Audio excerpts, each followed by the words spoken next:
Peace, peace, peace. I am Phillip Roundtree, and you are tuned into the September 7th of the 7th. Wait, what is I got the sound up. Give me a minute, man. I'm trying to figure all this out. Listen, Facebook been holding me down.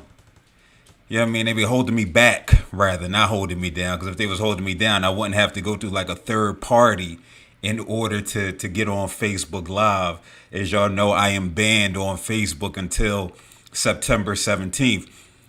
Don't get me to lying as to why. I have no idea. I just know it don't feel good. So shout out to the Bay for holding me down, right, for these next 10 days until my ban is lifted.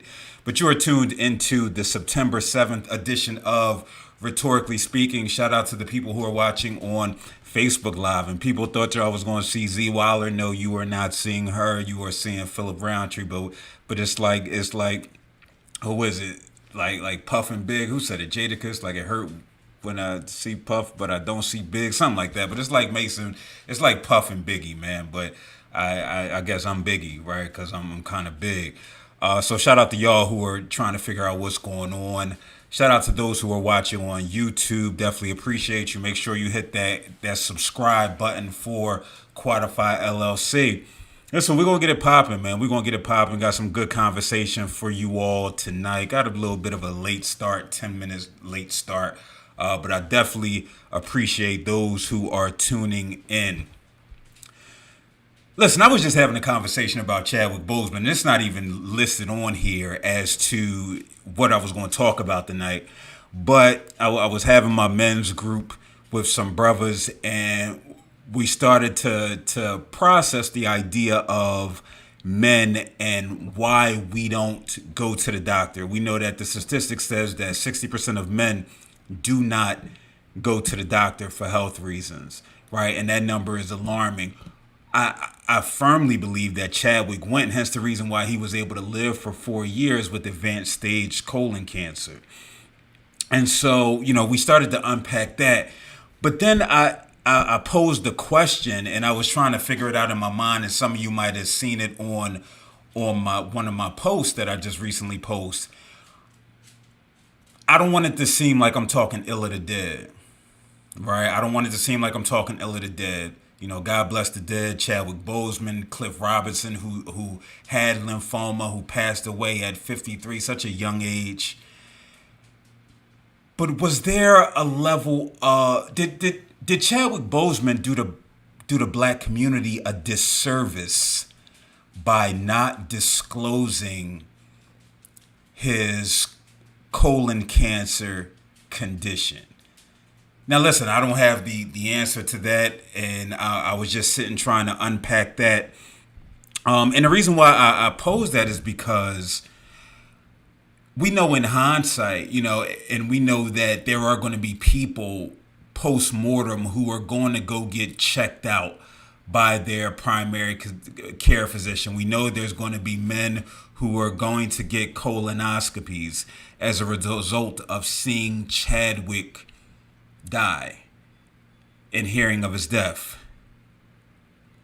I surmise that some of them will be finding out that they indeed have cancer, right? Because we're talking about billions of people in the world, and if there's somebody who was influenced by it, there's a possibility that they might be diagnosed with colon cancer.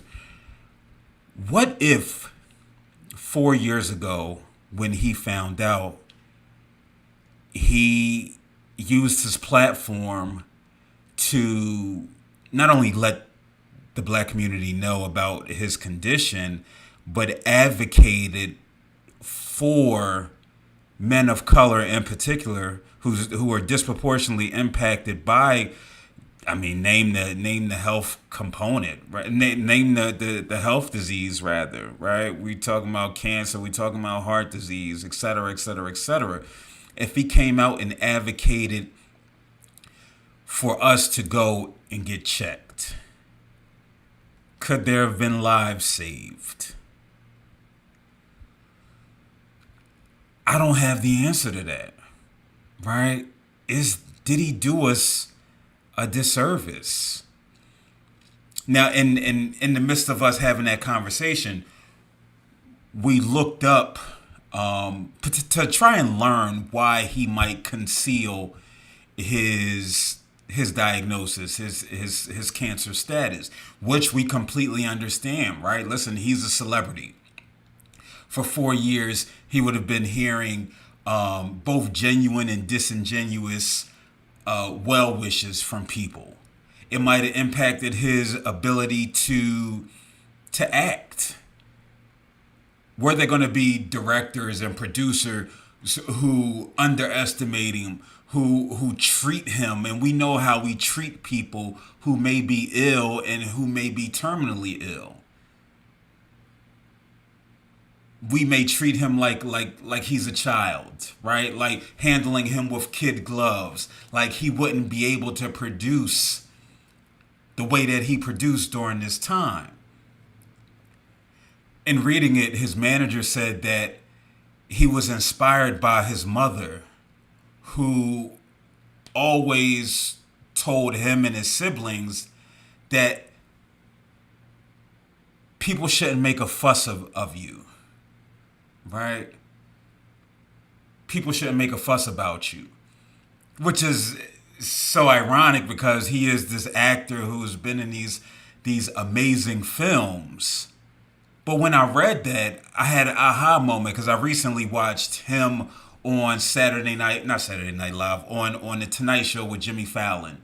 This was some years ago when Black Panther came out, and they had a cardboard cutout of Chadwick as Black Panther, and they were having different black folk sing their praises, like, Chadwick, listen, you're amazing, you did so much for the black community.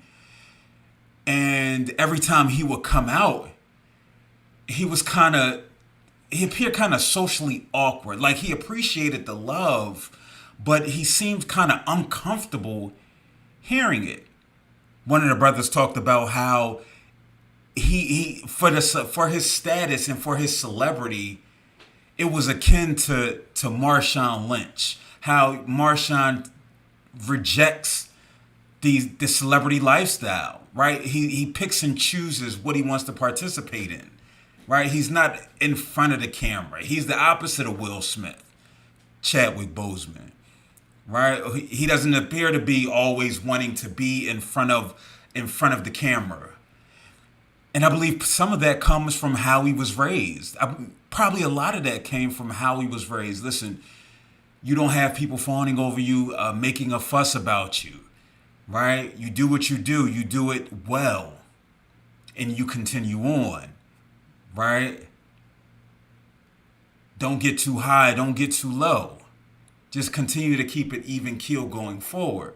And so if he had this idea of people not making a fuss of him,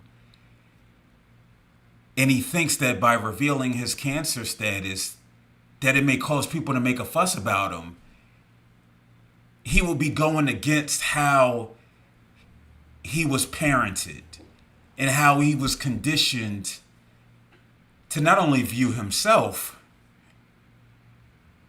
but view those with whom he comes in contact and how he views the world. I don't know, just something that we were thinking about.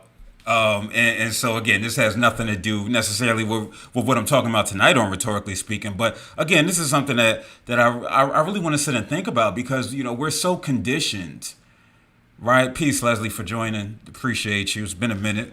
We're so conditioned as black folk to keep things in-house. You don't let your neighbors know what's going on in your house because they may judge you. They may use it against you. You be selective with whom you share information. I see that his focus from South Carolina, and then his lineage takes him back to Nigeria and another African country. And so if he's been conditioned to keep not only his diagnosis, but everything close to the vest, did that unconsciously do a disservice to the rest of us? I think about, I try to go to the doctor regularly. I'm not going to sit here and act holier than thou. But I think, like, if he came out after Black Panther and said, listen, I I have colon cancer. I think everybody should go get, black men, go get checked out. Years before what white folks say white men should be getting checked out, because we know that there's a difference that exists. Whatever it is for white men, subtract 5 to 10 years for black folk, and we need to use that number and go get checked out. Then we started falling down this rabbit hole of the impact of masculinity and toxic masculinity, and how when we talk about colonoscopies, we talk about prostate exams, how that references and requires anal penetration. And so for black men in particular, we know what anal penetration represents in our culture, in our community. Right? I don't have to necessarily get into it. You're firmly aware of it. And so again, these are just some of the thoughts that I've been thinking on. You know what I mean? So even though I haven't been on for the last 7 days, y'all see my mind is steady going. So listen, we're gonna get right into the conversation tonight. So supposedly I'm supposed to be talking about black athletes and coaching advocacy, right? I'm supposed to be talking about Dr. Dre and his wife, soon to be ex-wife, and her demand of $2 million per month in alimony. And I'm supposed to be talking about y'all president, not mine, Trump, and how he's adamant that there will be a COVID-19 vaccine before, and I quote, a major day. Y'all know what I'm talking about.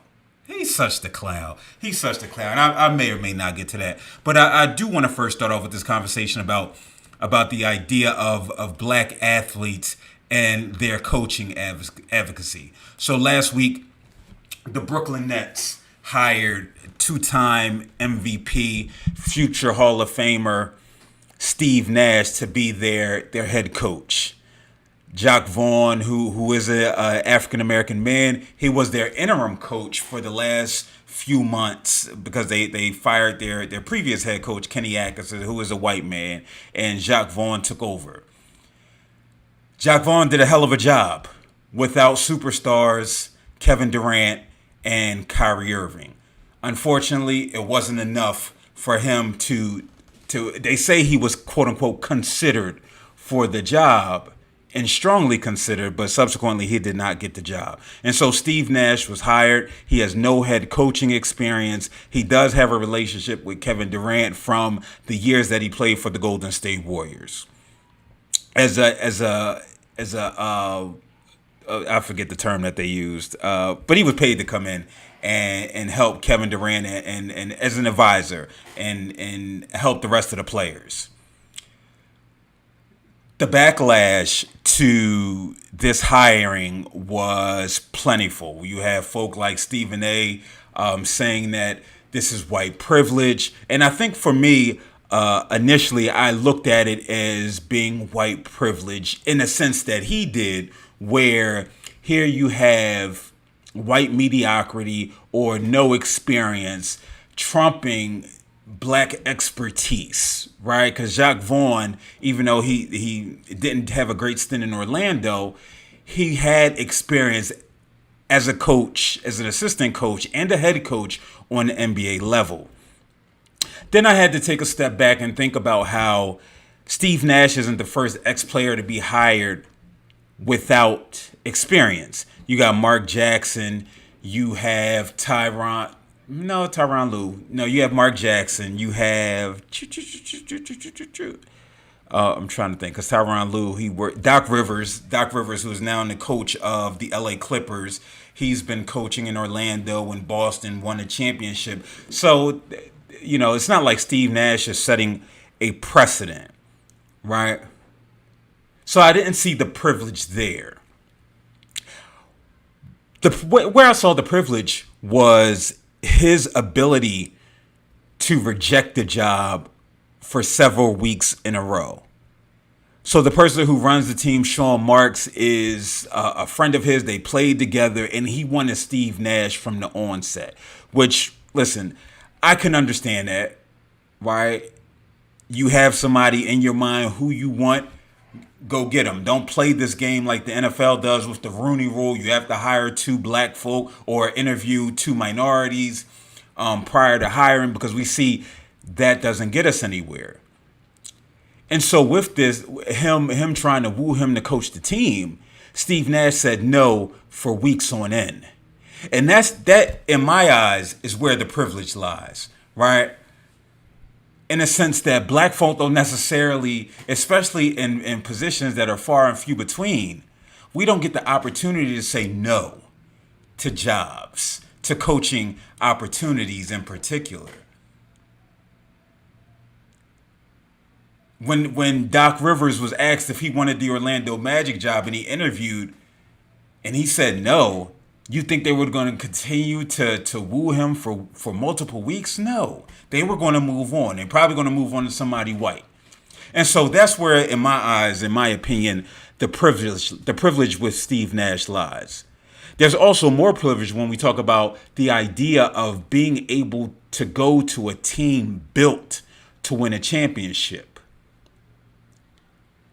without that experience. Mark Jackson didn't get that experience. He had to build the team up from the ground up. Doc Rivers didn't get that opportunity. He started with the Orlando Magic. They weren't championship contenders. It wasn't until he got to Boston and went from there. And so rarely are black folk handed the keys to the Lamborghini and said, here, it's on you. No, we have to pay our dues. We have to take the menial jobs.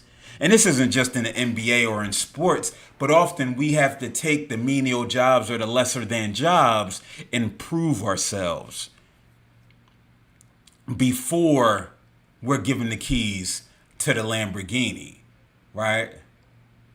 We have to earn Lamborghini money before we can get to the Lamborghini. It's a reason why Patrick Ewing, he finally said, F it, I'm just going to coach in college. There were doubts about his intellect, his coaching acumen, being a 7-foot-tall black man. We see this type of discrimination happen all the time. And so with this situation, Byron Scott came out and he said that, listen, it's incumbent upon players to advocate for black head coaches. And he isn't the first person to say that. For him, he said Kobe advocated for him. Even though he played with Magic, even though he played with Kareem, it still took Kobe saying, listen, I want him to be our head coach in order for him to get that Lakers job. We see it now with Tyronn Lue.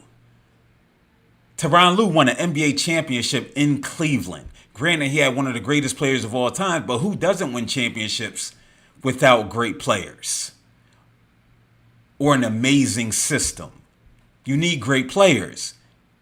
But we see Tyronn Lue hasn't gotten a job since then. He had to go to the Clippers to be the lead assistant for Doc Rivers. And so Byron Scott's saying, listen, it's incumbent upon these superstar athletes to advocate for black head coaches. Otherwise, they will continue to be overlooked. And so the question was posed whether Kevin Durant and Kyrie Irving, the fact that they approved it, did that make the decision okay? And for me, I say you want who you want, right? But we still can't ignore the systemic racism that is the hiring practices in these organizations. And so, yeah, Kevin Durant could want him. But again, why does he want him? Because he was brought in by Golden State to coach, right? What other advisors did they bring in? Now, granted, again, it's not to talk about his pedigree. Steve Nash has a pedigree beyond this world. But what black coaches and former black players are being brought in as special advisors for these superstar players, and then being turned around and having a relationship in the front office to be hired as a coach. even though they didn't necessarily want it in the beginning. I think about how Hakeem Olajuwon, where his work with so many players. Kobe Bryant might be the exception, where if he wanted the head coaching job, God bless the dead, he would have potentially had one. But again, it's like this perfect storm. You have the relationship in management that gets you the job, right? I forget what I was watching or listening to, but what it said was 80 to 85% of jobs in America do not come from you applying for a job. It comes from who you know and the relationships that you have, to where you can call up so-and-so, or so-and-so can call you up and say, hey, they're hiring over here. Are you interested? You have the inside track. And so when we talk about these predominantly white organizations, where the further up we go and the higher up we go, the melanin starts to diminish. It makes sense as to why folk like Steve Nash are called in, and not someone who's like Tyronn Lue, who has the pedigree and who put in the work. So yeah, if we're talking about these superstars and these jobs opening up, Joel Embiid and Ben Simmons here in Philadelphia, it's incumbent upon them to advocate for a black head coach. But again, if they've never imagined playing for a black head coach or have played for a black head coach, then they're not going to see the importance of having a black head coach.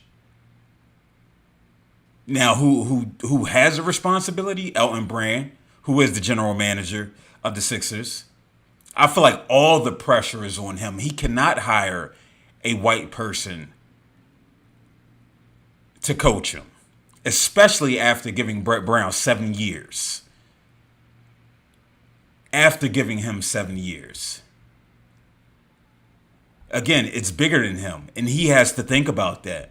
Yes, it's the idea that heavy is the head that wears the crown. To whom much is given, much is expected. And so, yes, it's, if you are a black person in a position of power, whether it's in sports or anywhere else, it's your responsibility to influence what's going on in your respective agency or corporation when it comes to black and brown hirings. Because if you don't do it, who will? If you don't do it, who will? And just like we moving on, man. I don't know. I don't know if I feel kind of rusty. I'm kind of tired. I've been up since 5:30, but we're gonna get the mojo back, man. Because we back every day at 7:30, right, fresh after class. As y'all know, I'm in a doctoral program, which is kicking my ass right now, and ass a double scribble is hurting. But listen, man. Again, it's important that we utilize the platforms that we have to promote not only ourselves, but to promote the culture. A part of me was trying to stray away from being too black, whatever that was. Cause I'm like, listen, I just want to appeal to everybody. But I realized they already got those platforms that exist that I wouldn't even say appeal to everybody. That appeals to one specific demographic. And so when we talk about this idea of leadership, because that's what we're talking about when we talk about advocating for black head coaches, whether you're a player or whether you're a higher in administration or in the front office. We're talking about what does it take to be a leader and what does it mean to be a leader. And part of that is helping those and giving and boosting those and the voices of those who might not be heard in one capacity or another. So, yeah, we here, and that's hence the reason why we got Rhetorically Speaking. Listen, we're gonna get into this next one. I'm not even getting into Trump and the coronavirus vaccine. If are you taking it? I'm not taking it. I'm not taking nothing that comes from him or anything that he vouches for. That's like your homie that lies all the time, right? But you finally believe in him. What Meek Mill say, or is it Maya Angelou? Somebody said it. When people show you who they are, you should believe them. Or in this case, not believe them. So no, I'm not rocking with that vaccine. That's my deep dive. And so when we talk about Dr. Dre, like, this is crazy, right? And it's crazy in a sense when I first saw the number that his wife, Nicole Young, wants in alimony. My mind, I was flabbergasted. $1,936,399. Right? They've been together for over 20 years. And she's saying, listen, this is a lifestyle that I've become accustomed to living. And so it's your responsibility to maintain this lifestyle. Again, I'm not going to sit here and say she's wrong, right? He's a billionaire. We're going to talk about the emotional labor that she's had to endure during this time. She was with him when he slapped D Barnes, right? when he assaulted a woman. I believe they have kids, right? I believe they had kids. They may or may not have kids. I'm not sure. But she was with him during all of this, right? She's acting as his cheerleader, encouraging him, rooting him on. She's foregone some of her dreams and aspirations to help him fulfill his. And so he reaches billionaire status. It's only right that she sees what she's asking for, which is $2 million. Now, the breakdown, I don't necessarily know if she needed to do the breakdown, right? Because it'll have people scratching their head. So we talking about laundry and cleaning, $10,000 a month. Makes sense. If you live in a mansion or a triple mansion, right? Because it's probably multiple mansions put together. Clothes, $135,000 a month. Okay. I guess you can't expect her to go to Jomar or go to Goodwill or Filene's Basement. Is Filene's Basement still out there? Is that still open in the streets? I don't know. Education, tuition, and living expenses, $60,000 a month. I don't know. Okay. Tuition and living expenses. Tuition is kind of a lot. I'm assuming that they have kids, so they probably go to private school. She's probably the custodial parent. Makes sense. Entertainment, $900,000 a month. I just wipe my eyes to make sure I see that number right. $900,000 a month. I don't know what type of entertainment requires $900,000 a month. Maybe a Circus du Soleil like comes to the crib daily, but I don't necessarily know if that's $900K a month. Video games like Xbox, a yearly Xbox online card costs $60. 2K day maybe, but 2K costs like $60. So I'm not sure where the $900,000 a month come from. Charitable contributions, $125,000 a month. Listen, if she's doing the work in the community, who are we to say no, you don't deserve that? Mortgage, $100,000 a month. Again, makes sense. Now, what it doesn't have on here is it was a cell phone. And I believe it was like cell phone and computers for like $20,000 a month. And it's just like, damn, who is your provider? It must be Verizon. Because Verizon, to my knowledge, is the only one that continues to charge out the wazoo for their monthly bill. I put the story in just because, again, man, this ain't none of our business. $2 million a month. Listen, again, she's endured so much. the primary parent for if we want to be honest.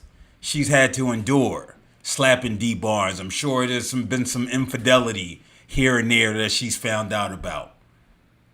Even though black men don't cheat. But I think rappers do. I think that's the asterisk that's next to it. Right? But again, who are we to say no? I guess the equivalent would be if I got $1,000 a month and they ask for like $3 in alimony. Yeah, that's kind of nothing. Even though that 1,000 is probably nothing, that's nothing, not enough to get by. But again, I see so many people commenting, and this is what we do, right? We scrutinize everything because everybody has a platform to express themselves, whether right, wrong, or indifferent. That's just the world that we live in. But, and then this being TMZ, this is also kind of nasty. But again, they're about salacious headlines, and they're not worried about the implications and how people are going to perceive Nicole Young because she's asking for $2 million a month.